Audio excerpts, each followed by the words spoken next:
తారక రామారావు గారి అభిమానిగా మేము తెలియని వయసులో ఆయన అభిమానిగా అవ్వటం జరిగింది.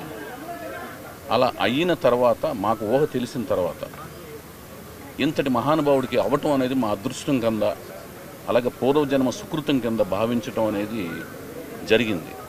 ఎందుకంటే ఆయన హైందవ సాంప్రదాయాలకు ప్రతీకలుగా అని మన కర్మభూమికి ఏమైతే రామాయణ భారత భాగవతాలు ఏమైతే మన కర్మభూమికి గొప్పగా ప్రాణ ప్రతిష్టగా మనం ఇప్పటికీ ఎప్పటికీ భావిస్తుంటామో అలాంటి దాంట్లో రామాయణ భారత భాగవతాల్లోని పౌరాణిక పాత్రలుగా అన్నిటికీ ప్రాణ ప్రతిష్ఠ చేసి వెండి తీరం మీద సజీవ రూపకల్పన చేయటమే కాక అవి మన హృదయ ఫలకాల మీద ఎప్పటికీ మర్చిపోలేని విధంగా సజీవ రూపకల్పన చేసి సజీవంగా మన హృదయాల్లో మెలుగుతున్నారు.